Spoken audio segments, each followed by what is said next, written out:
Sans plus tard, se voir notre deuxième intervention pour qu'on aille un peu vite parce qu'ils sont trois. C'est un programme tellement chargé et un programme lourd. C'est pour les poids lourds. Un coup. Donc tu reçois un coup KO. Donc ton démon là est KO. On peut dire amen. Donc nous avons affaire aux poids lourds qui ont déjà combattu depuis fort longtemps, qui connaissent les points faibles de l'ennemi. Et nous avons l'honneur ce matin de vous présenter le prophète des nations, Sikatenda, qui doit venir à l'honneur pour la prestation. Acclame plus fort.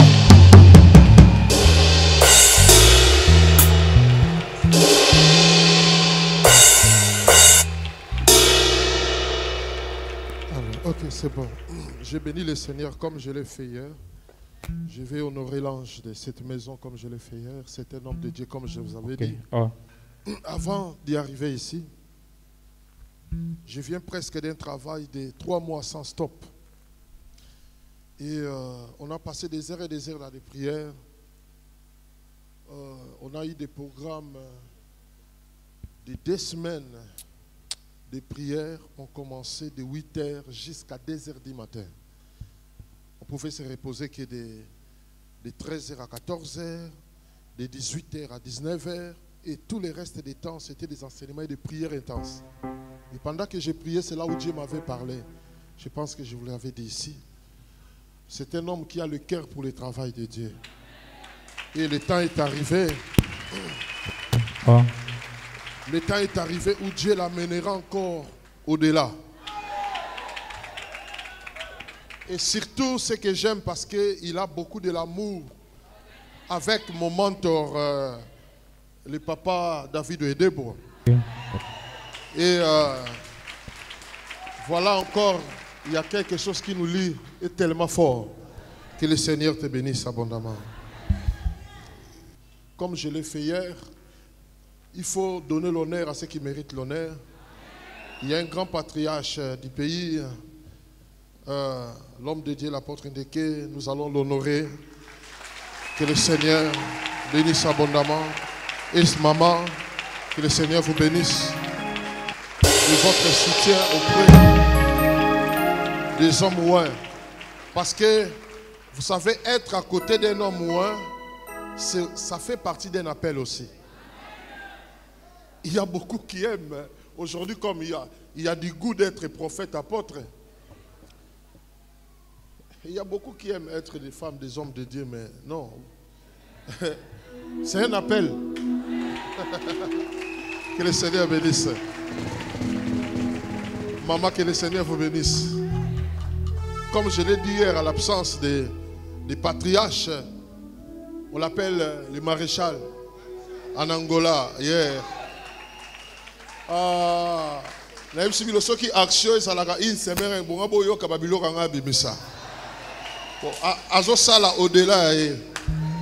tout cas, que le Seigneur bénisse les grands patriarches, Mieux Antonio. Je vous aime beaucoup. Maman, que le Seigneur bénisse. Acclamons fort pour le Seigneur.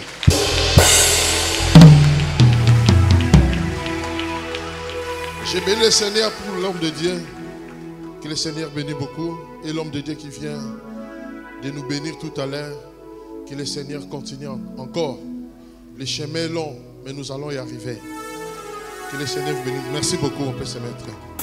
Merci. Merci.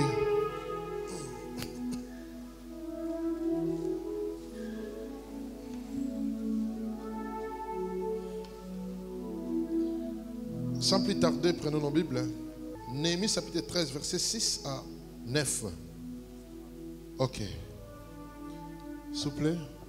Le lecteur, il n'y a pas un lecteur. Néhémie chapitre 13. Verset 6 à 9. Verset 6 à 9. Oui. Je n'étais point à Jérusalem quand tout cela eut lieu.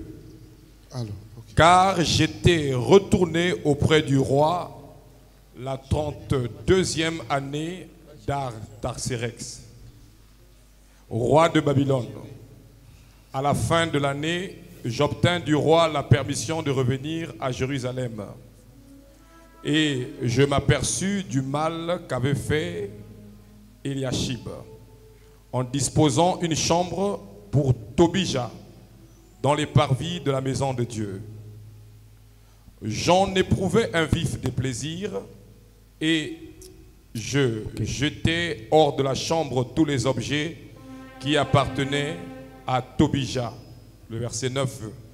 J'ordonnai qu'on purifiait les chambres et j'y replaçais les ustensiles de la maison de Dieu, les offrandes et l'encens. Amen. Prions, éternel Dieu vivant, merci pour ces bons moments. Que cet enseignement nous aide, à nous qui nous sommes appelés dans l'église, pour paître tes troupeaux que tu as acquis par ton propre sang. Facilite mon langage afin de communiquer cette pensée divine, afin que l'église du Seigneur soit affermie et nous les ministres. Au nom puissant de Christ resté, qu'il soit béni tous celui qui suivra ces messages partout dans le monde. J'ai ainsi prié et nous disons Amen.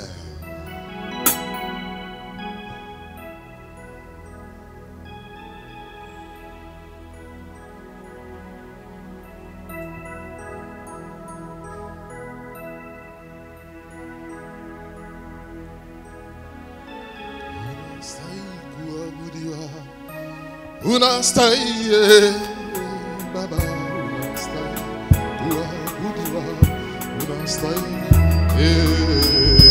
unastahili kuabudiwa, unastahili kuabudiwa, unastahili Baba, unastahili kuabudiwa, unastahili unastahili Baba, unastahili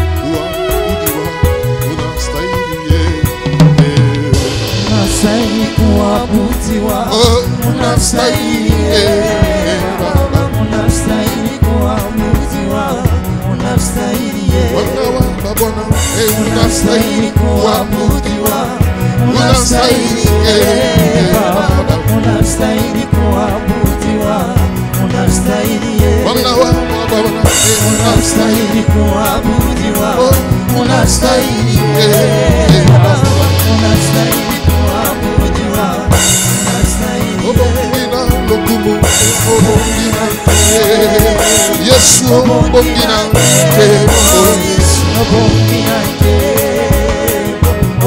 Yesu Yesu obongina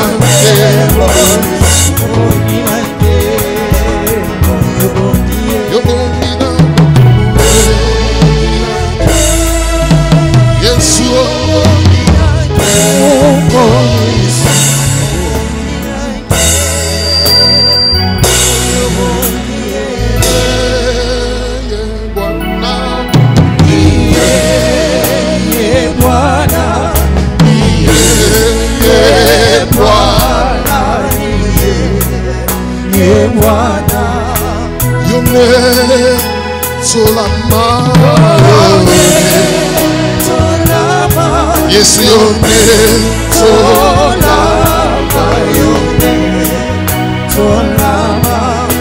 your son, Solama, yes, your son, Solama,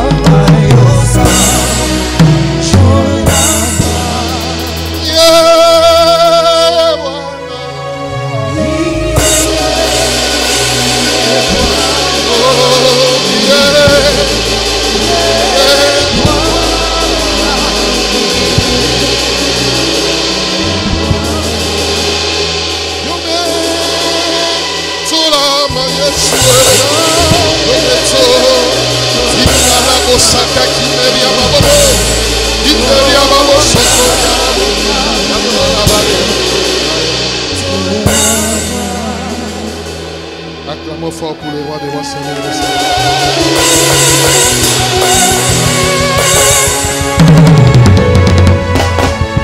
Merci, on peut s'asseoir. On peut répéter 3 fois Eliashib.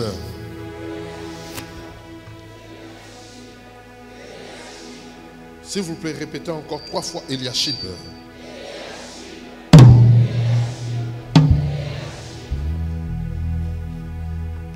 Il y a la déclaration de Néhémie que je vais récupérer ça. Ici, c'est la déclaration de Néhémie, gouverneur de Babylone. Je vais retourner pour toucher là. Je n'étais pas à Jérusalem au moment où tout cela s'est passé, car j'étais retourné auprès du roi à la 30e, à la 2e année du règne d'Artaxerxès. Ici, le gouverneur Néhémie est en train de se désengager à quelque chose que nous allons toucher tout à l'heure qui s'est passé au niveau de Jérusalem dans le temple. Quand nous parlons de la configuration de l'église du Seigneur, on n'est pas là pour la configuration absolue, on n'est pas là pour la configuration électronique ou la configuration magnétique thyroïde ou la configuration relative. Nous sommes là pour la configuration de l'église du Seigneur Jésus-Christ. Vous savez, cette église du Seigneur Jésus que beaucoup de gens foulent aux pieds vient de loin. C'est une église qui a été configurée depuis le ciel.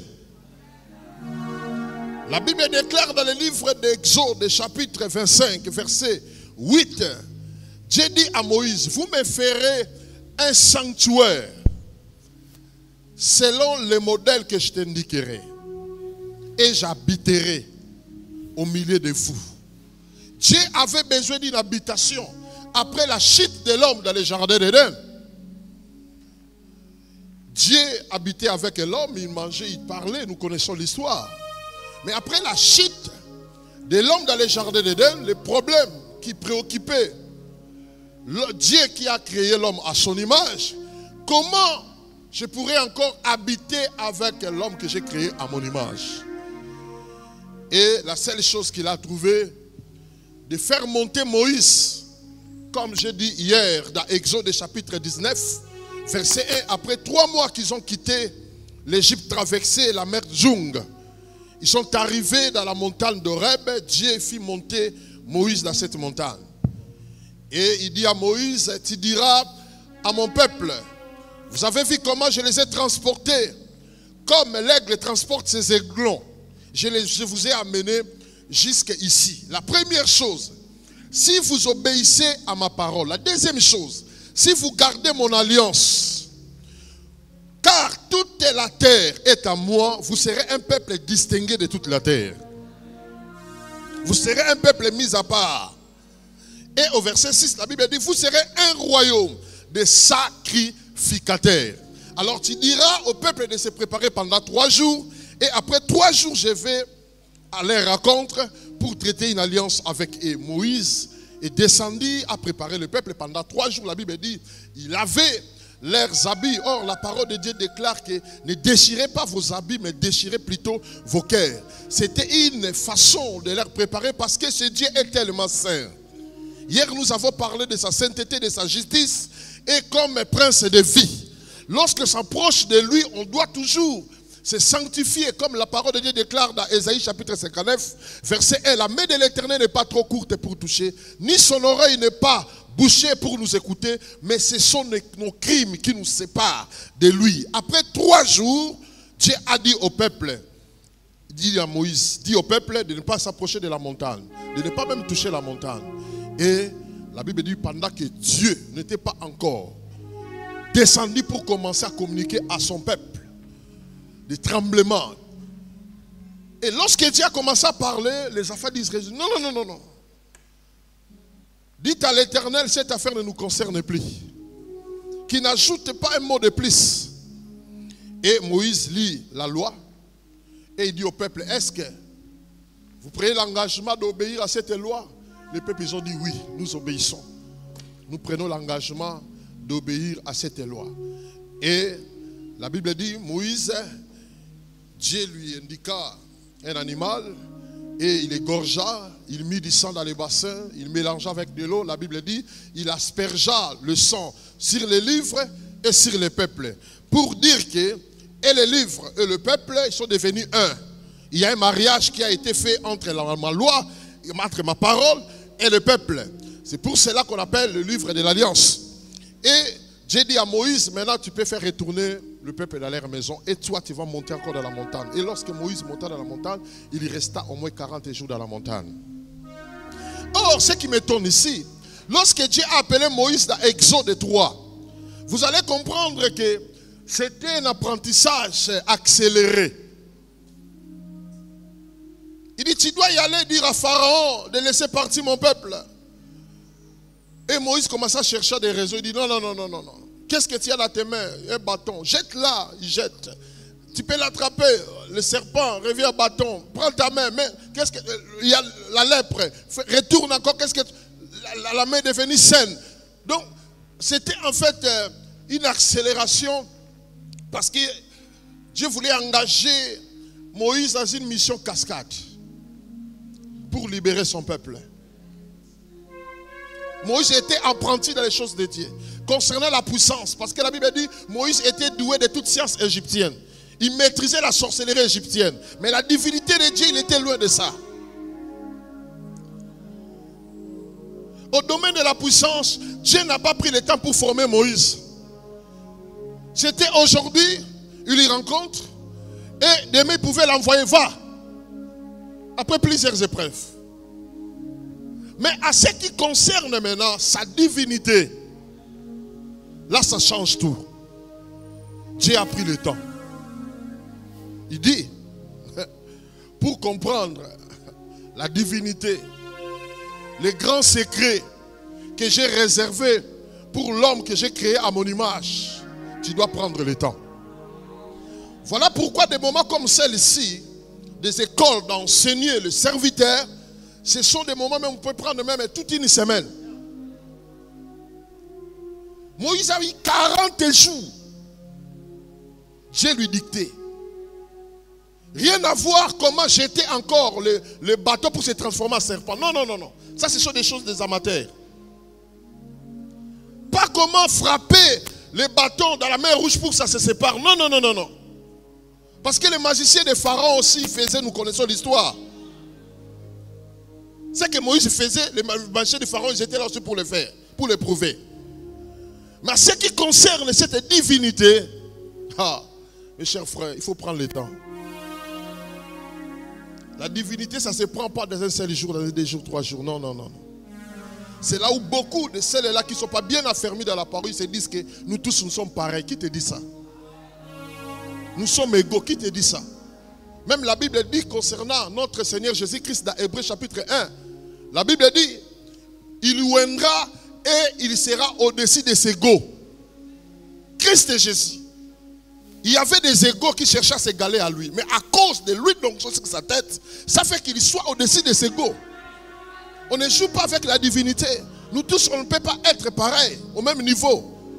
Là, ce sont des personnes qui ne maîtrisent rien de la parole. Des apprentis. 40 jours pour enseigner Moïse, loin de la puissance, loin des miracles, loin des prodiges. Mais pour enseigner Moïse sur son église. Vous me ferez un sanctuaire, c'est le modèle que je t'indiquerai. Je dois habiter, mais pour y habiter dans ce sanctuaire-là, tu dois connaître ce sanctuaire-là. Et si tu continues jusqu'au verset 11, verset 12, et vous allez comprendre que la première chose que Dieu a indiqué à Moïse de construire dans ce tabernacle, c'était l'arche.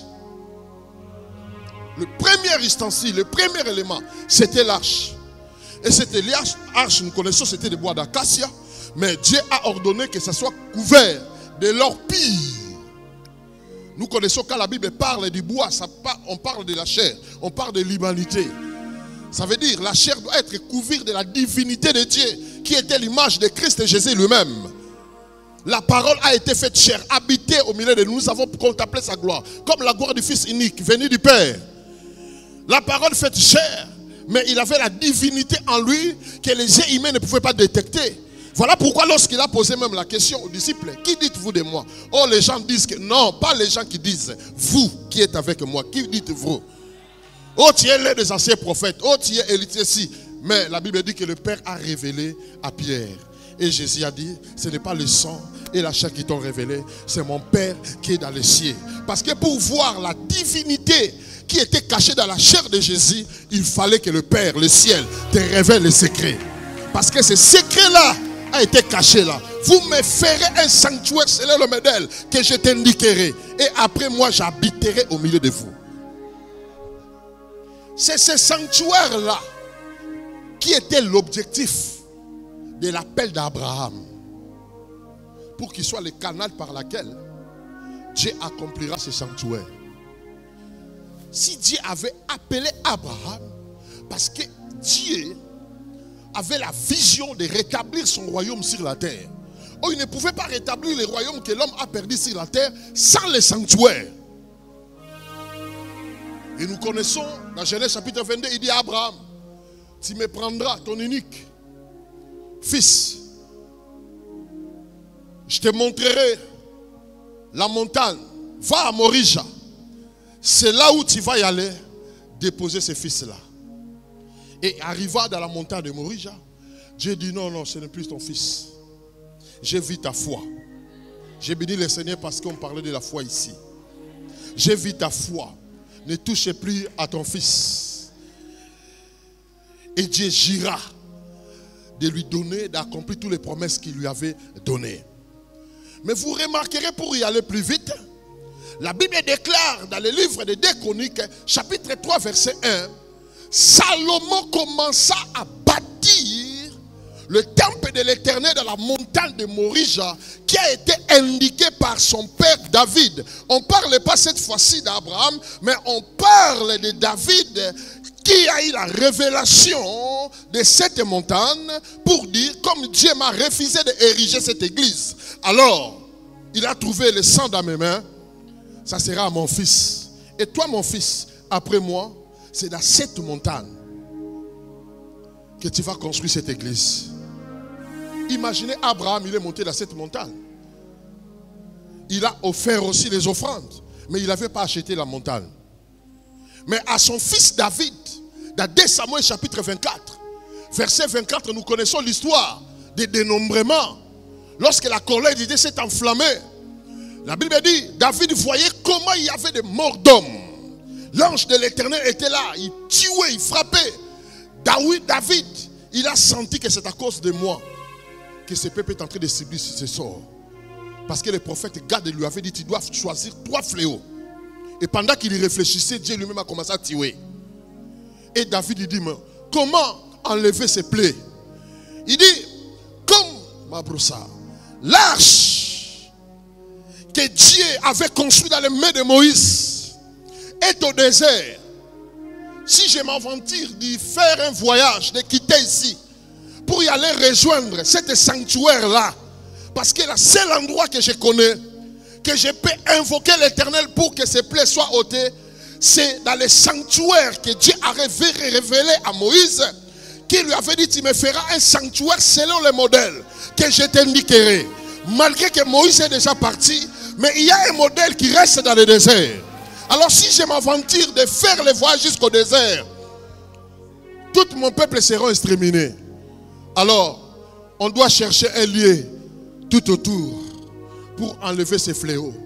Et c'est là où ils ont rencontré le chef Aravna.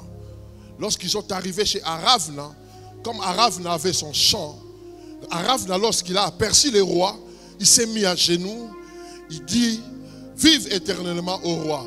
Je suis prêt à t'offrir ces terres gratuites parce que ça m'appartient. Je suis prêt à t'offrir même les animaux par lesquels tu vas offrir à Dieu. Je suis prêt pour t'offrir même le bois. Mais comme David, il connaissait le danger du problème, que c'est lui qui était l'auteur. Il dit, je n'offrirai pas à l'Éternel quelque chose qui ne coûte rien. Je connais les crimes que j'ai faits vis-à-vis de ce Dieu-là. Écoutez, dans le royaume de Dieu, comme j'ai dit hier, n'aimez pas la facilité. Il y a certaines choses que tu peux l'obtenir avec facilité, mais il y a certaines choses que tu dois payer le prix. Tu es obligé de payer le prix. David a commencé à acheter la terre. Deuxième chose, il a acheté ses animaux, il a acheté le bois Et il éleva l'autel. Il invoqua le nom de l'Éternel. Et la Bible dit, l'ange de l'Éternel apparut et la plaie se retira. Et c'est là où David a eu la révélation. Au lieu que les gens montent chaque année au désert pour y aller invoquer le Dieu des cieux, cette maison sera érigée, encelée dans cette montagne. Et c'est là où Salomon commença à bâtir la maison de l'Éternel dans ce temple de Morisha.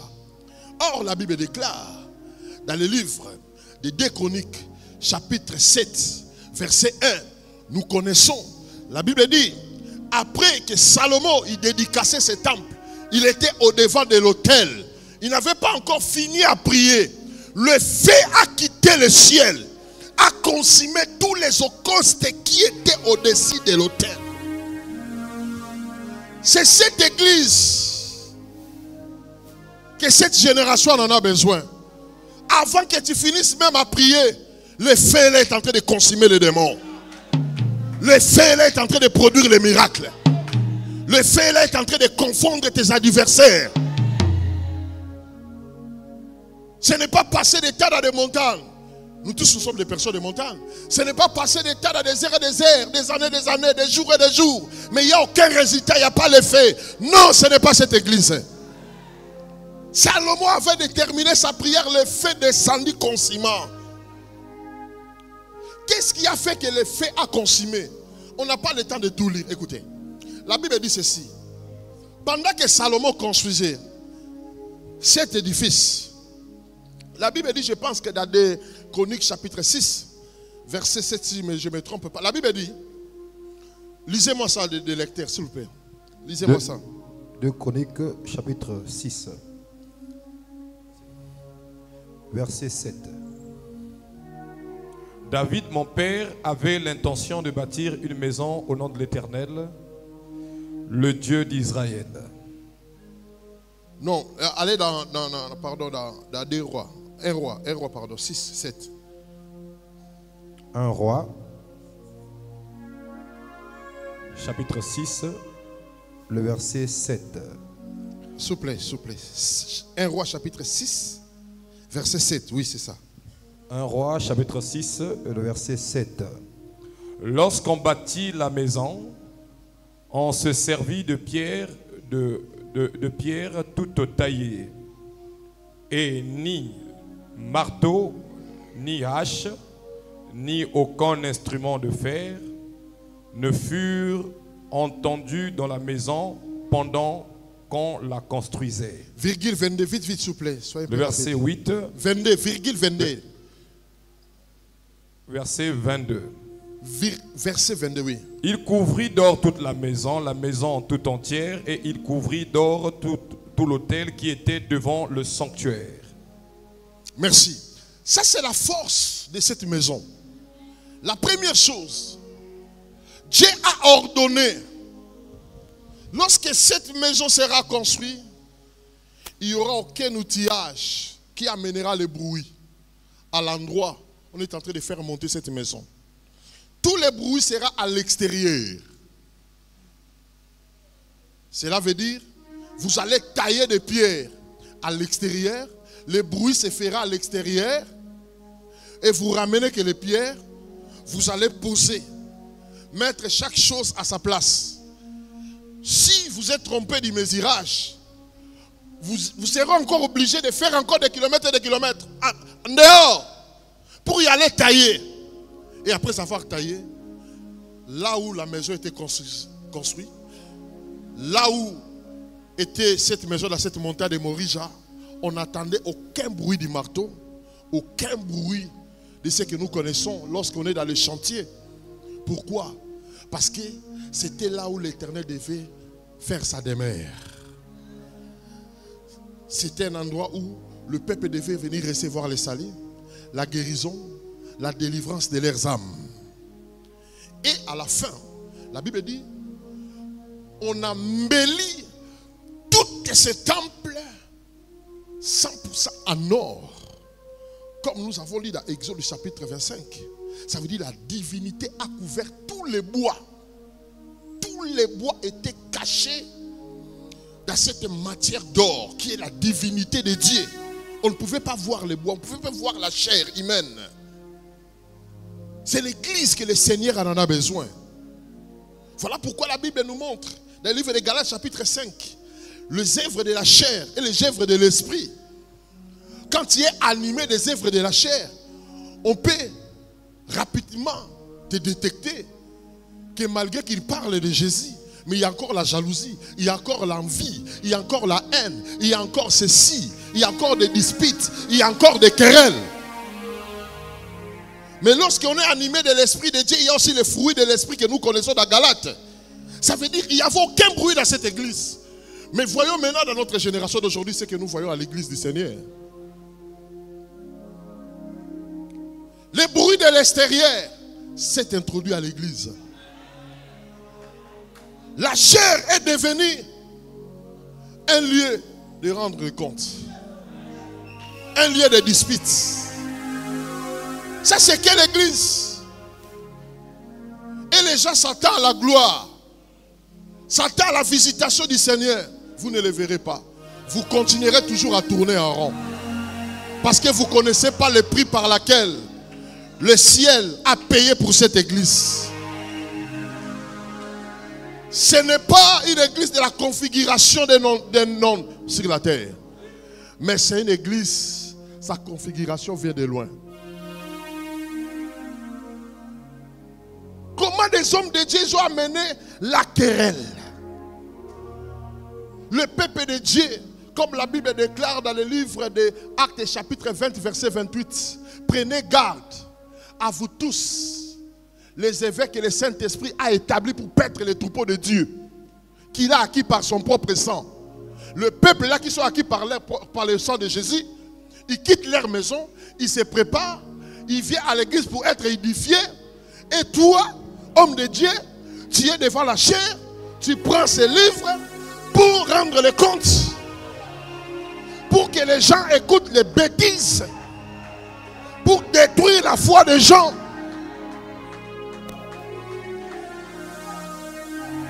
On n'écoutait pas le bruit du marteau ou des birins. C'était un endroit calme de paix. Voilà pourquoi le prophète Ésaïe l'appelle le prince de la paix. Hier j'ai parlé sur Éphésiens 2:14. Il est notre paix, Jésus-Christ. D'où viennent tous ces querelles de disputes?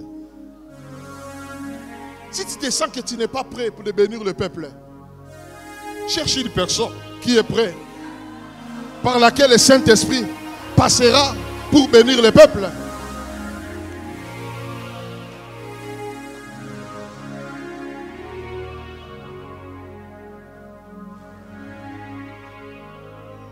Écoutez la prière de dédicace de Salomon. Seigneur, tu avais promis à mon père David qu'il bâtira un temple pour que ça soit ta demeure. Parce que depuis que ton peuple est sorti en Égypte, tu n'as pas trouvé un endroit pour habiter. Mais tu as choisi Jérusalem pour placer ton nom, pour habiter. Tu as choisi mon père David pour paître tes troupeaux, ton peuple. Est-ce que tu habites réellement dans une maison construite du Médom? Non. Mais tu as choisi cet endroit. Voilà pourquoi je te demande, tout pécheur qui viendra dans cette maison, implorer ta grâce, pardonne ses péchés, qu'il ait ta miséricorde. Toute personne qui entrera avec maladie, guéris-lui de la maladie.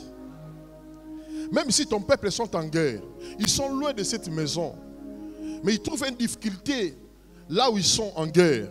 S'ils cherchent seulement la direction, s'ils ne sont pas là dans la maison, mais ils cherchent seulement la direction de cet édifice, même s'ils étaient devenus faibles, renouvelle encore la force chez tes serviteurs. Relève encore. Imaginez un peu l'impact, la valeur que cette maison en avait. Même si tu n'es pas à l'intérieur, de loin, tu cherches la direction, le miracle se fera.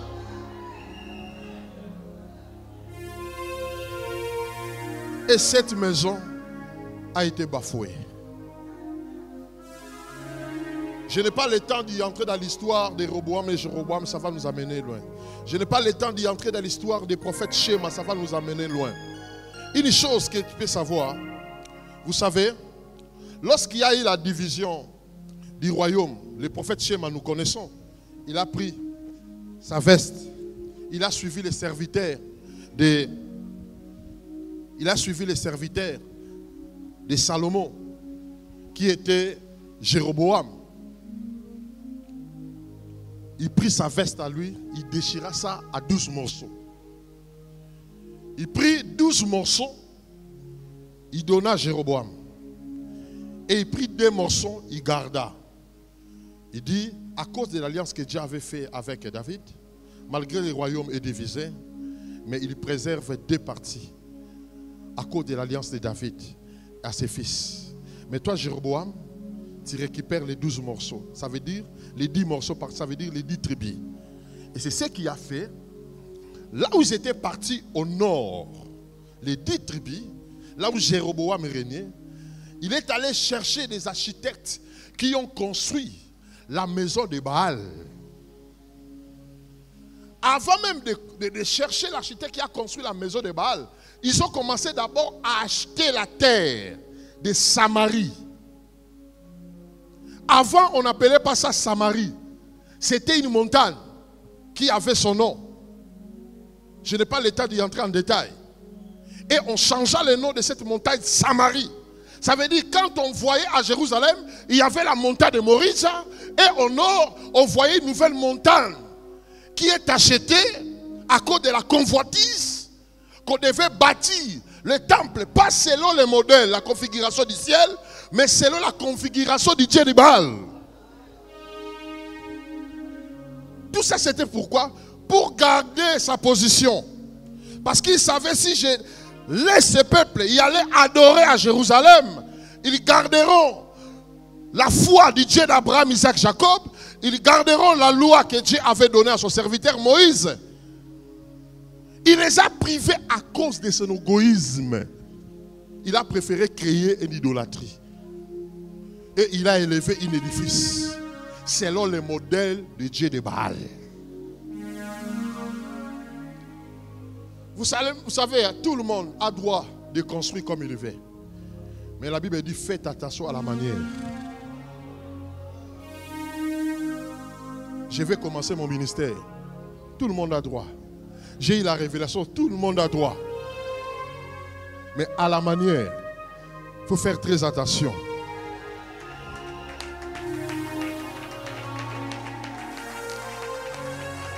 Imaginez, le ciel a commencé à utiliser Abraham pour avoir cette montagne. Or, le royaume du ténèbre était tellement en colère. Comment je peux détruire le plan de Dieu? Or, le plan que Dieu avait pour la montagne de Moria, c'était pour qu'il prenne la chair humaine, que lui-même il descend sur la terre pour venir libérer son peuple de la captive. Et le diable a déjoué ce plan. Il a dit non, ça ne sera pas à Moria. Ça doit sortir dans le temple de Baal. Et c'est là où le mal avait commencé. Bref, et cet esprit les a amenés jusqu'à l'époque du prophète Jérémie. Jérémie a dit non, non, non, non, non. Même vous, Juda, qui était fidèle à la loi de l'Éternel, vous avez copié ce qui se passe à la montagne de Samarie. Voilà pourquoi vous connaissez l'histoire de la femme samaritaine dans Jean 4. Ils sont sortis du même père, du même sang, mais ils avaient des idéologies différentes. Dieu a refusé, même s'ils sont sortis du même père, ils ont le même sang, mais vous ne pouvez pas cohabiter ensemble. Parce que vous avez élevé une montagne qui n'est pas de ma vision. Vous avez élevé une maison au-dessus de cette montagne qui n'est pas de ma configuration. Même si vous êtes du même père, du même sang, mais vous n'aurez plus de relations avec les Samaritaines, les gens du Nord. Dieu lui-même, il les a séparés. Voilà pourquoi, homme de Dieu, enfant de Dieu, nous prononçons le même nom du Seigneur Jésus-Christ. Mais pour cohabiter, on n'est pas obligé de cohabiter nous tous ensemble.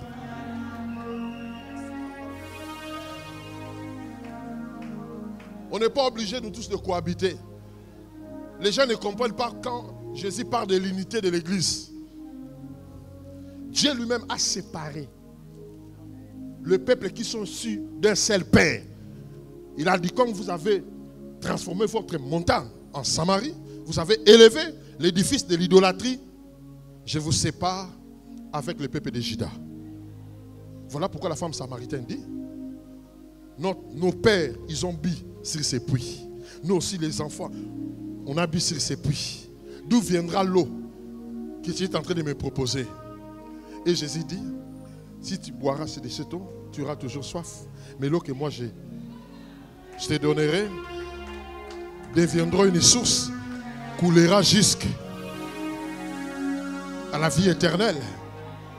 Est-ce que tu es plus grand que notre père Jacob, qui a bu lui-même, il a fait boire ses enfants, où il ne savait pas que c'est lui qui est là, avant que Abraham soit. Il était déjà. Est-ce que je parle à une personne? Est-ce que je parle à une femme?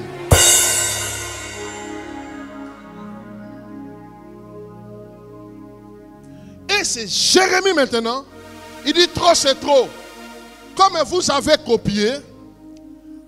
copié l'idéologie du Nord. Vous avez amené les dieux de Baal jusqu'à la montagne de Morise ici à Jérusalem. Il appelle Baruch, son serviteur. Tu vas ériger cette lettre, tu vas lire. Là, ils vont se rassembler. Il a érigé la lettre. Et Baruch était arrivé dans un grand temple, plus que celle-là, comme je viens de détruire le temple. Et on lui a donné la parole. Il était là devant eux. Ainsi dit l'Éternel. Si vous ne changez pas vos cœurs, si vous ne détournez pas vos foi au Dieu idole, si vous ne retournez pas vos foi au Dieu d'Abraham, Isaac, Jacob, Dieu utilisera un homme qui viendra détruire ce temple. Et jusqu'à ses fondements, il prendra toute la richesse qui se cache dans cette église. Il amènera dans son pays. Et il prendra en captivité les hommes et les femmes et les enfants. Il les amènera en captif. Et la Bible dit, des sacrificateurs, des pasteurs corrompus de l'époque, lorsqu'ils ont écouté ce discours que le prophète Jérémie avait envoyé à son serviteur, ils sont allés dire au roi, il y a un prophète là qui est en train de faire révolter le peuple pour le renversement de ton royaume. Et le roi a dit, amène-moi la lettre, et là vous allez le lire devant moi. Comme c'était en hiver, pendant qu'on lisait, le roi avait un couteau, un canif. Et il y avait un feu à côté là, qui le chauffait. Il prit le couteau, il déchira les pages de tous ces livres. Il ne voulait pas écouter cette vérité. Aujourd'hui, le temps est arrivé où des vrais enfants de Dieu, des vrais oins, de se lever pour l'église du Seigneur, quelles que soient d'autres personnes. Ils ont pris l'église en otage. Ils ont pris la vérité de Dieu en captif. Ils ont des couteaux pour déchirer certaines vérités. Mais le ciel est là pour aider celles-là qui vont persévérer jusqu'à la fin. Est-ce que je parle à une personne? Il a déchiré cet livre, il a déchiré et il a pris les morceaux de livre et il a jeté ça au feu. Le serviteur du prophète, il est retourné chez Jérémie, il dit, écoutez, ton livre, on l'a déchiré, on l'a jeté au feu. Le prophète, il dit, écris encore les mêmes paroles qui étaient dans les premiers livres. Même si vous déchirez la vérité, nous continuerons à parler. Même si vous déchirez, nous continuerons à parler. Même si vous jetez la vérité au feu, nous continuerons à dénoncer.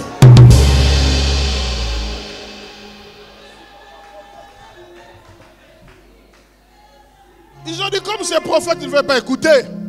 Cette fois-ci, nous allons l'arrêter, nous allons jeter dans une prison, dans la citerne, là où il y a de la boue. Pour y aller prophétiser là dans la boue. Jérémie dit, même si vous m'arrêtez, vous me jetez dans une citerne, là où il y a la boue. Mais ce n'est pas mes paroles. Ça vient du ciel. C'est lui qui avait configuré ce temple. C'est lui qui avait donné le modèle de ce temple. Ce n'est pas mes paroles à moi. Si vous ne vous convertissez pas, Si vous ne changez pas, vos richesses seront pillées, vos enfants seront amenés à captif, vos femmes seront amenées à captif. Et nous connaissons l'histoire. La Bible dit, Dieu a utilisé le roi Nebuchadnezzar. Il est entré en Israël. Il a détruit cet édifice. Imaginez cet édifice qui avait au moins qui avait au moins 66 colonnes. Tout on avait embelli avec des matières précieuses. Comme nous avons décrit ici, tout était embelli en or. Mais ça a été détruit dans une seule journée. Faites attention avec l'édifice que Dieu nous a donné ici. Voilà pourquoi hier, le Saint-Esprit a insisté sur l'esprit né de nouveau. Que d'avoir des personnes qui s'approchent avec cette chair, mais leur esprit n'est pas né de nouveau. Ce sont celles-là qui essuient l'église de Dieu, qui amènent la suie. Les souhaits du ciel, de la même manière que la beauté est reflétée, la gloire de cette maison, que ça amène aussi l'onction qui reflète à cette beauté. Plus que 2 fois même, 3 fois même. Que d'étouffer la beauté de cet édifice par vos souillures. Ce temple a été détruit. Nous voyons la vie de beaucoup des hommes de Dieu détruits. Voilà pourquoi, quand les disciples des gens, ils sont arrivés chez Jésus, on nous a envoyé de poser la question, est-ce que c'est toi ou on doit attendre une autre qui doit venir? Jésus a dit, qu'est-ce que vous voyez? Les aveugles voient, les boiteux marchent, il a mis un miracle. Allez raconter à votre maître. Quand ils sont retournés, Jésus a posé la question à ses disciples. Qui est celui qui vous est allé voir au désert? Est-ce que c'est un roseau agité? C'est un roseau qui agite? 2. Est-ce que c'est un habilleur? Parce que des habilleurs, on les retrouve dans les palais royaux, avec des habits de la royauté. 3e question, où c'est un prophète? Aujourd'hui, nous avons des roseaux agités dans les ministères. Ils ne savent pas là où mettre le pas. Ils n'ont pas de message. Ils mangent tout, ils touchent à tout. On ne sait pas la localiser. Ton ministère, ton appel doit être lié à un message. Tu peux être polyvalent, mais ton identité doit être liée à ton message, à un message. Qui est celui que vous êtes allé voir au désert? C'est un roseau agité. Et ça ou bien c'est un habilleur pour montrer l'extérieur, pour montrer des maisons, pour montrer des voitures, pour montrer tout ce qui est extérieur. Il dit, ce genre de personnes les retrouvent dans le palais royal. Mais je vous pose la 3e question. Qui est celui que vous êtes allé voir au désert? Mais moi je sais que c'est un prophète. Parce que la Bible déclare, dans Matthieu chapitre 3 verset 1, il y parut un homme, son nom était Jean-Baptiste, qui criait dans le désert de Judée, répentez-vous, l'état est accompli, car le royaume des cieux est proche. Jean était revêtu d'un habit de poils des animaux. Il se nourrissait des miels sauvages et des sauterelles. Or la Bible déclare, dans ce temps-là, beaucoup, ils diront, nous allons plus nous habiller avec des habits des animaux, nous ne sommes plus des prophètes. Parce qu'on reconnaîtrait un prophète par son habillement.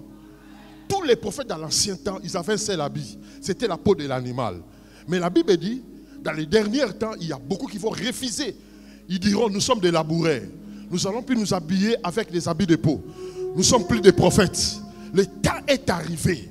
Il faut déshabiller des faux qui sont entrés dans le ministère.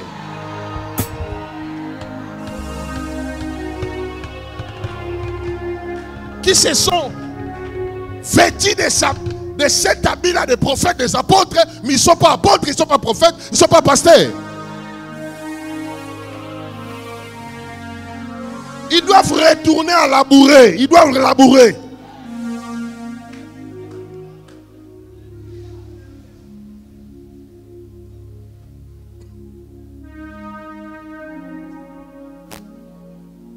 Je n'attends pas ton main.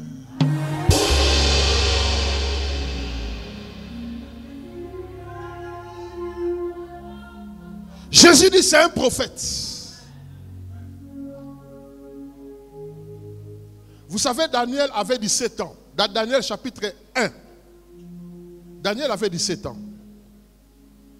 On lui préparait parce que Moïse avait établi l'âge de 20 ans pour y entrer déjà dans les sacerdoces. Mais quand David est arrivé, il a changé. Il a amené de 20 ans à 25 ans. Donc Daniel était là, on le préparait déjà pour exercer le travail. À 17 ans, il était déjà là. Et nous connaissons la différence que Dieu a fait avec Daniel. Et si nous allons dans Daniel chapitre 9, Daniel est en train d'implorer. Il a fait la prière de 21 jours. 1. Il confessait les péchés de ses pères. 2. Il implorait sur la montagne sainte, la montagne de Morija. Il dit, Seigneur, ce n'est pas n'importe quelle montagne. Souviens-toi de cette montagne. Parce qu'il savait, dans cette montagne, il y a quelque chose qui est érigé. C'est la maison, c'est là où Dieu siège. Mais Dieu, depuis qu'il a quitté de siéger dans cette montagne est restée vide. Souviens-toi de cette montagne. Et la réponse a été donnée dans Ezra chapitre 1 verset 1. La Bible dit, l'esprit réveilla l'esprit du roi Kyris. Il ordonna que tous les peuples juifs qui sont dans mon royaume, qui sont amenés à Babylone, maintenant il doit plier les bagages, ouvrir les coffres forts, là où les ustensiles de l'or, de l'argent a été caché, amener ça, faisait sortir ça, pour que ce peuple-là retourne à Jérusalem, parce que le Dieu de cieux m'a ordonné de lui bâtir une maison ensemble avec ce peuple. Vous devez faire sortir la richesse de l'or et de l'argent.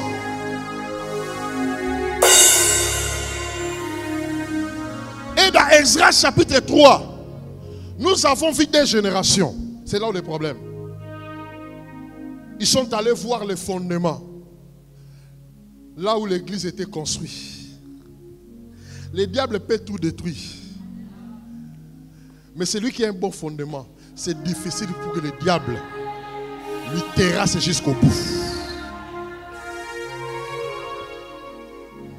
Le diable avait détruit la vie de Job, mais il n'avait pas détruit les fondements. C'est là où les sacrificateurs ont amené le peuple au fondement. Quand les anciens qui ont connu la maison, avant d'y aller en exil, ils ont vu commencer à pleurer. Mais la nouvelle génération, et ils se réjouissaient parce qu'il y a une nouvelle chose qui doit se construire. Oh, ils se réjouissaient. Mais les anciens qui ont vu la gloire de la maison de Salomon, et ils pleuraient parce qu'ils disaient, même si on essaye de construire, est-ce que cette maison aura la même gloire que la gloire de la maison de Pharaon? Mais la nouvelle génération qui, comme ils ne connaissaient pas, nous allons construire, nous allons construire. C'est ça la mentalité de cette génération. Construire aujourd'hui est devenu quelque chose de facile. Tout le monde veut se lever, construire. Construire, mes chers frères. Ceux qui connaissent la douleur, la souffrance de ce travail, mes chers frères, ils ne te conseilleront pas. Ils te diront, tu es encore un enfant, restez au pied de tes pères. Restez au pied de ton pasteur. Restez au pied de ton apôtre. Restez au pied de ton leader. Soumets-toi sous la main puissante de Dieu afin que tu sois élevé au temps convenable. Aujourd'hui, bâtir un ministère, ça devient comme un jeu. Quelqu'un qui prend l'argent dans ses commerces, il amène l'argent là. Ah, j'ai acheté une parcelle. Ah, j'ai tout construit. Il met des climatiseurs. Ah, il cherche des adorateurs. Il décore. Mes chers frères,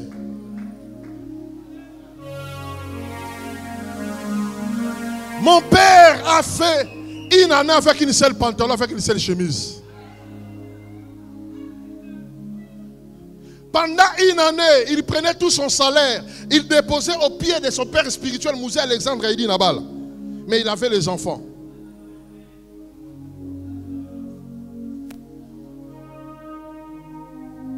Je me rappelle, quand Dieu lui a commencé, après 10 ans, Au pied de Moussa, il dit Nabala, Dieu lui a dit, tu dois commencer l'œuvre. On était encore des enfants. Lui-même, il jouait de la tam-tam. Il y avait 3 vieilles dames, ma mère, ma soeur, moi et ma petite soeur. Lui-même, il jouait de la tam-tam. Un de nous, il jouait de la tam-tam.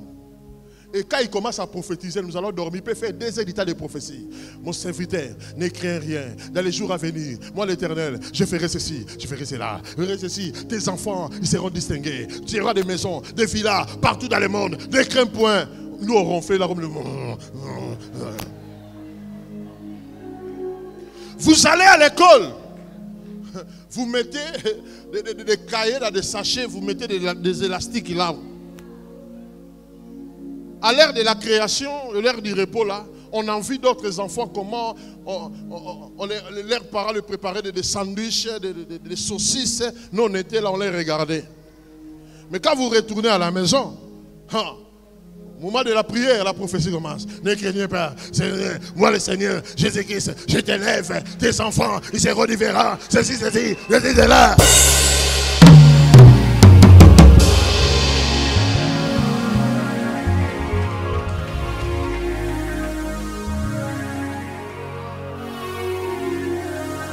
Écoutez, ce qui a connu, tout serviteur qui a connu la gloire de cette église, il va pleurer par rapport à ce qui se passe aujourd'hui. Il va pleurer, mes chers frères. Anniversaire, mon anniversaire. Anniversaire.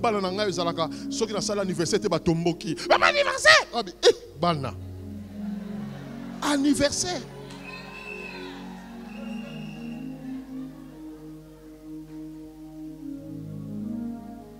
Mon premier anniversaire, je ne sais pas s'il y a si c'est 10 ans, combien quand j'ai atteint 40 ans. Premier anniversaire dans la vie. Puis ça le linga. Il y a liboso depuis la botama.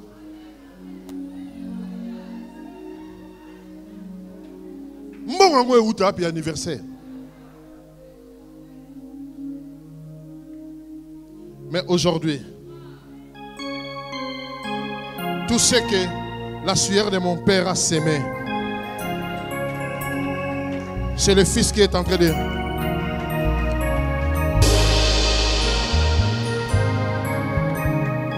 Voilà pourquoi, toi, jeune de cette génération, tu ne peux pas te comparer à moi. Ok, Simbaki, c'est Okufa.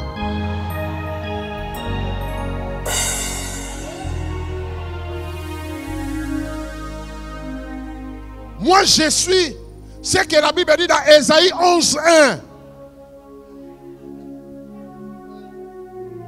Balo belaye sous le col la musisa moke uti na nzete.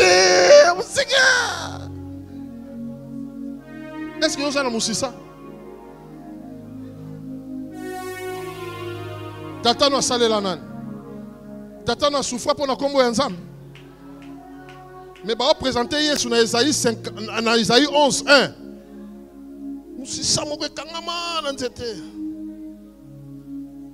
Pour dire que onction a bénéficié de l'eau, et ça a été outil musique. C'est impossible, Nzamba utiliser, c'est impossible. Comment on a ça qu'on a accumulé, attends à ronfler. Ce qu'on a dit Nzamba, Kalisa alias Swana. Yo kelanga imao. Onction écoulée en désordre.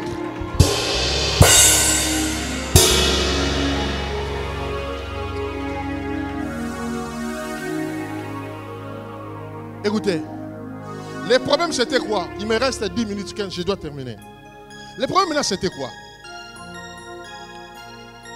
Ils sont sortis, les anciens pleuraient, la jeunesse se réjouissait. Ils ont passé 14 ans. Ils avaient l'appui du roi qui avait signé le décret. L'argent était là. Si vous lisez dans Esdras, vous allez voir la richesse qui était sortie. Mais ils n'arrivaient pas à construire. Ne blaguez pas faire l'œuvre de Dieu. Oui, bien, un commerçant peut commencer un projet là. Mais c'est lui qui a un vrai appel. L'argent peut être là. Mais construire l'œuvre de Dieu, C'est une autre dimension. L'argent peut être là, mais tu n'arrives pas à construire. Nous avons beaucoup de gens qui ont fait des succès avec le nom de Dieu. Dieu les a élevés. Ils ont touché des sommes et des sommes. Mais jusqu'aujourd'hui, ils n'ont pas bâti de grands œuvres. Parce que construire le royaume de Dieu, c'est le combat avec le monde des ténèbres. Le combat avec le monde satanique. L'homme de Dieu a dit, il a fait 10 ans, il ne sortait pas. 14 ans, ils ont tout, mais ils n'arrivent pas à construire. Comme la Bible dit dans Amos 3:7, Dieu fait rien sans avoir révélé à ses serviteurs les prophètes. 2 Chroniques 20:20, confiez-vous à l'Éternel, vous serez affermis. Et à ses serviteurs les prophètes, vous réussirez. Pendant que le prophète âgé est à Paris, il a appelé les anciens, venez, venez, venez, venez, venez. C'est vous qui étiez dans cette maison avant d'y aller en exil. Comment vous avez vu cette maison? Est-ce que cette maison a la même gloire que d'aujourd'hui? Aujourd'hui, ça n'a pas l'air de rien. Mais je vous déclare, ainsi dit l'Éternel, j'ébranlerai le ciel, j'ébranlerai la terre, j'ébranlerai la mer, j'attirerai la richesse de l'Est, de l'Ouest, du Nord, du Sud, dans ma maison. Car la gloire du deuxième maison sera plus grande que la gloire du premier maison.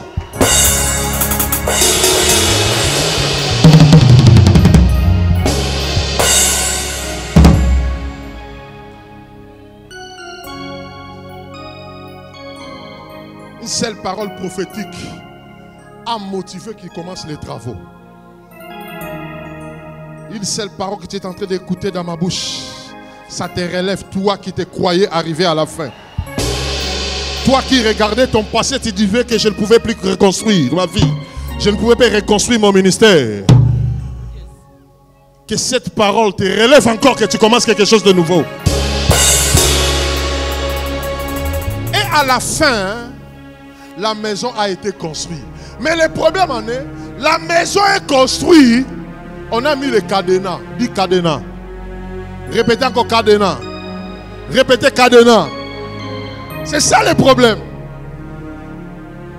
Je vais bâtir le ministère. Je vais construire. Moi j'ai le ministère. Mais quand on regarde ce ministère-là dans les yeux spirituels, on voit les cadenas. Bac.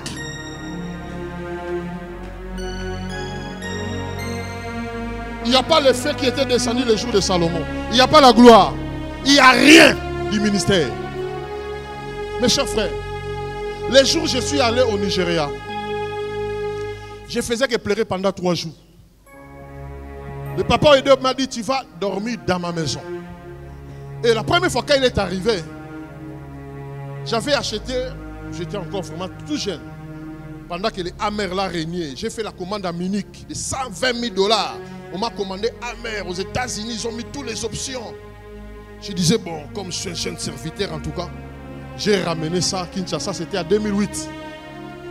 Rien que 3 mois, le papa Bishop arrive. On m'a invité, j'étais assis devant là. Quand il parlait des espoirs du ministère, j'ai dit, mais attends, est-ce qu'il est en train de rencontrer des mensonges ou des réalités cette fois-là? Et Dieu commençait à me parler, il dit, écoutez, mon fils, tu as la vision de construire un temple de 100 000. Toi, tu crois que tu vas dépasser celles-là qui ont payé le prix avant toi? Tu dois passer par leur chemin pour qu'ils te communiquent cette onction-là. Et ton jour, c'est aujourd'hui. Et j'ai appelé mon garde, donne-moi mon sac. J'ai pris 500 $, j'ai mis dans l'enveloppe. La voix de Dieu me dit, la dimension que tu cherches là, ce n'est pas des 500 $. Ta voiture là que tu as achetée 120 000.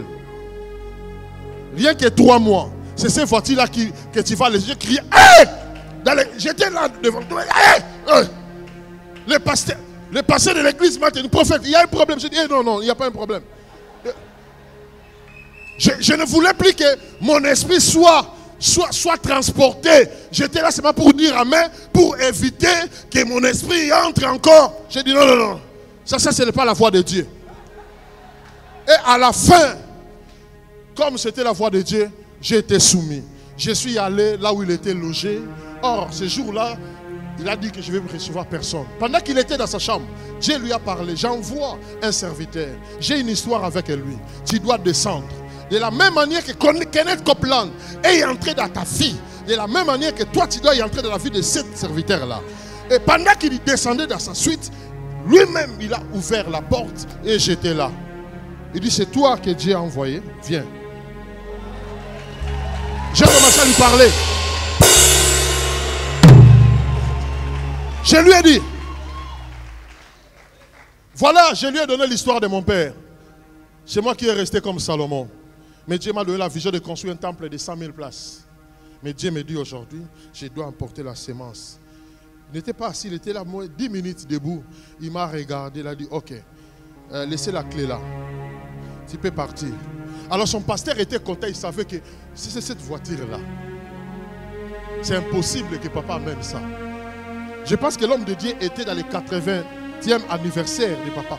On lui a amené à peu près 750 véhicules neufs. 750.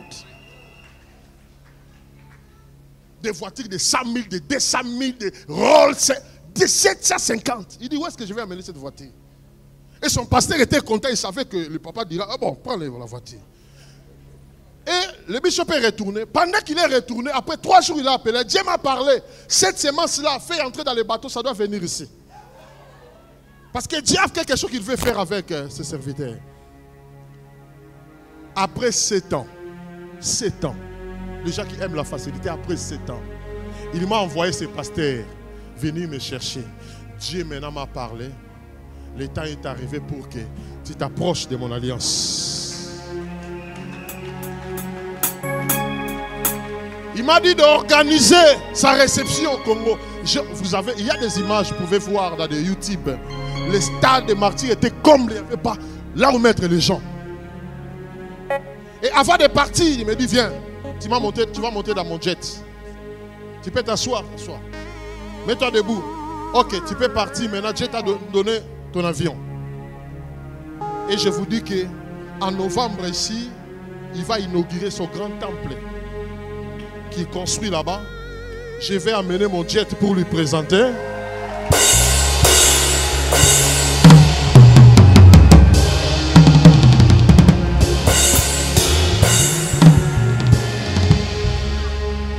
Pourquoi les gens blaguent avec l'évangile? Beaucoup de ministères, mais il y a des cadenas. Il y a des cadenas dans les ministères. Il y a des cadenas. Néhémie, ses oreilles étaient toujours là. Depuis que ces gens sont sortis, est-ce qu'il y a l'évolution? Oh, depuis qu'ils avaient construit, il y a les cadenas. Néhémie arrive, qu'est-ce qu'il trouve? Il trouve l'ennemi de Dieu et des enfants d'Israël.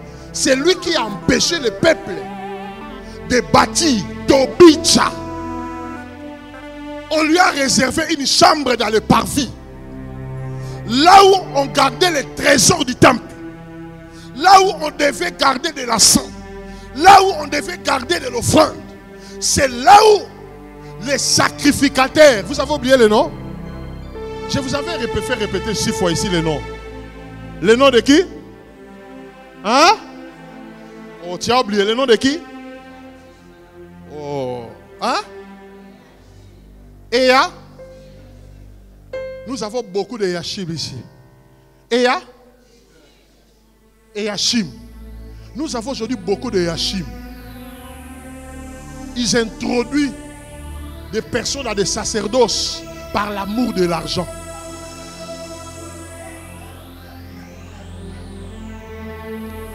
Il veut être le père spirituel de tout le monde.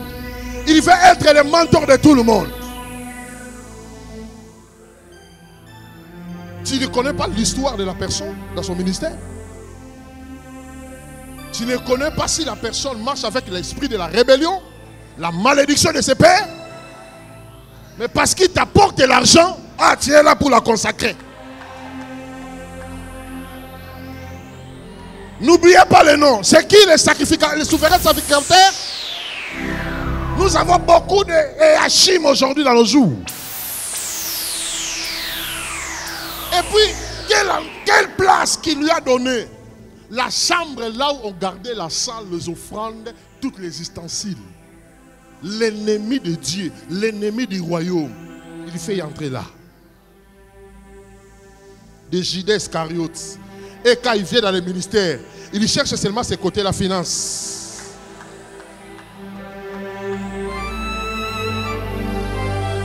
Tout ce qui peut se passer dans l'église, dans le ministère, il ne parle pas.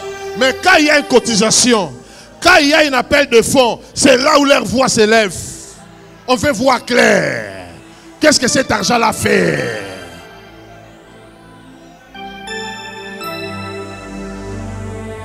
Néhémie dit, ah bon, cette église, depuis que l'église a été construite,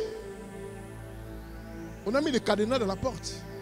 Mais l'ennemi des affaires d'Israël, on lui a donné la place dans la chambre des trésors. Il a dit, il faut chasser cet homme.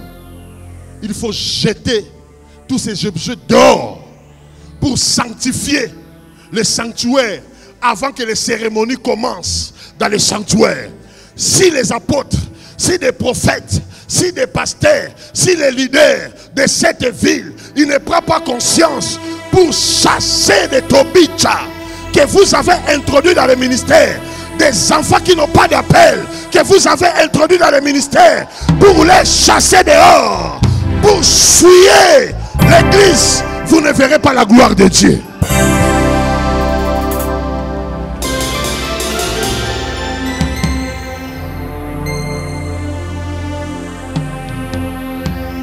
Avant que le parfait soit encore brûlé, on doit chasser, enlever tout, laver la maison. Sakana na nyonso meko sakana ndako ote. Soko lingo soso la ndako yo tanga Ephésiens 5 oyebi yango. Asokola ndako lokola mobala sokola ka mwasi. Na maya libati ici. Alongole banduta ba makwanza. Asomba na makila na ye. Abi pour que cette église apparaisse sans tache ni ride.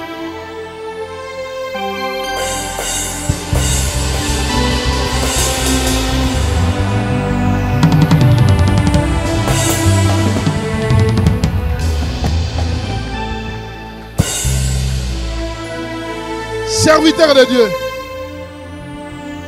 n'ayez pas peur. Yako vandi sa bateau bazo me matroube na sacerdoce ko banga kayango. Ata yenda lobi asa na monopole église oyo. Soka lingi ko vanda te benga na ye.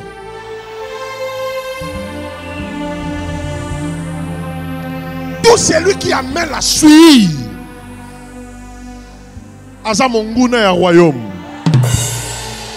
Je n'entends pas ton amen. Hein?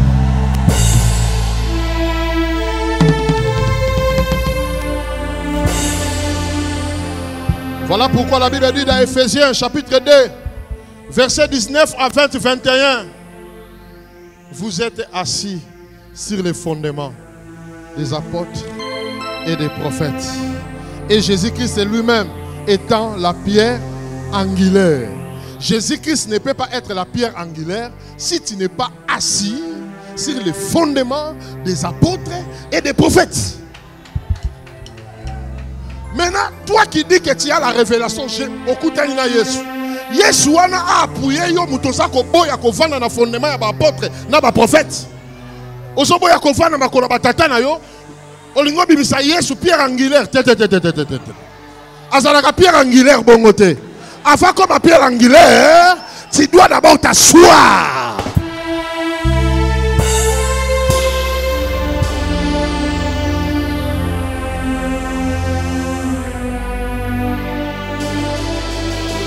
Le Seigneur me donnerait un autre jour pour excuser dans l'église tant que Dieu vous bénisse.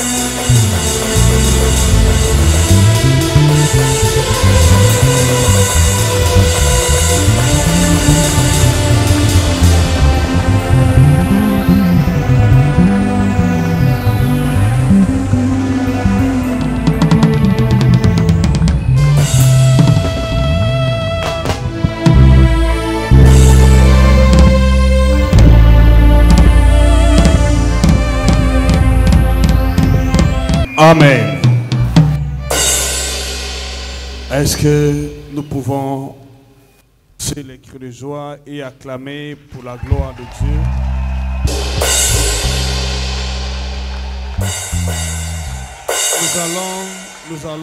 Nous allons, par la grâce de Dieu, élever nos voix, prier le Seigneur Dieu Tout-Puissant de bénir encore le serviteur, de protéger son serviteur, de lui donner une longue vie pour le bien-être du corps de Christ. Élève ta voix, élève tes mains. La prière a été toujours d'une importance capitale.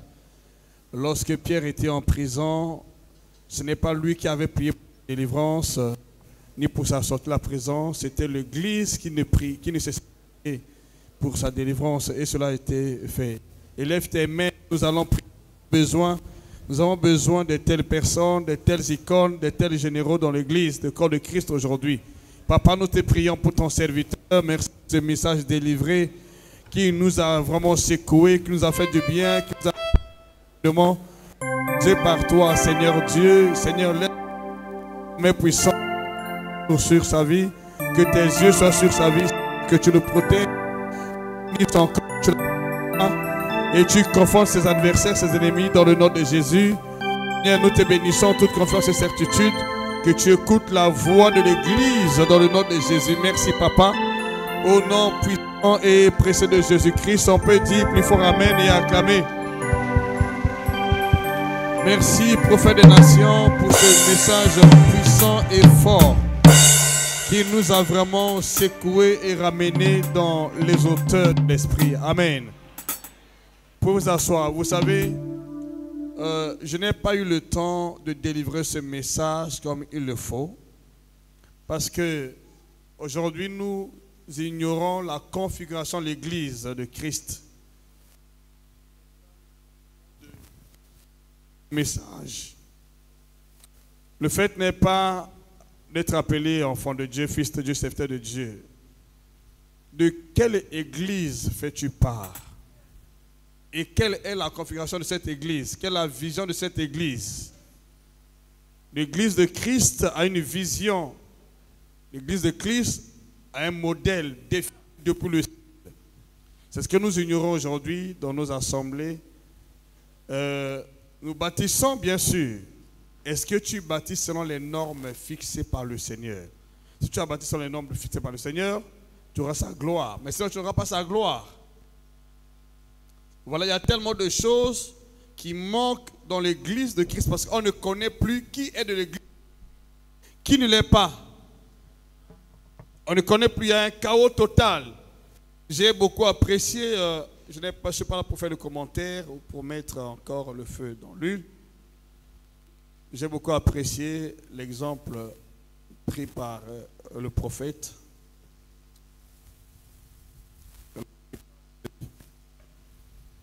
La division du royaume, le royaume de Jéroboam et de Roboam.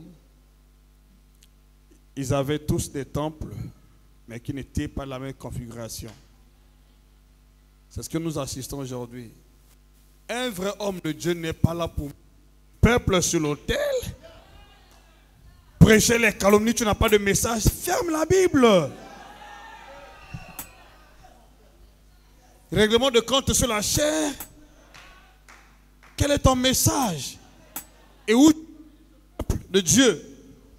Que le Seigneur n'attend pas, excusez-moi pour le temps, je suis un peu débordé. Le Seigneur n'attend pas une masse de chair. Il attend des esprits perfectionnés à son image dans sa présence. C'est notre mission en tant que prophète, apôtre, homme de Dieu. Notre mission est de perfectionner le corps de Christ et l'amener comme une épouse sans tache, sans défaut ni ride, ni rien de semblable. Mais on prêche quoi à l'église aujourd'hui? Conflit sur conflit. On est libre de prêcher le mensonge. Et des calomnies, on encourage même le peuple à être dans l'amitié. J'ai l'impression qu'il y a beaucoup d'hommes de Dieu qui ne lisent pas la Bible. Mais il y a aussi le peuple comme les abrutis qui ne connaît rien. Mais il faut être comme les chrétiens de Béret quand même. À Dieu soit toute la gloire. Merci beaucoup.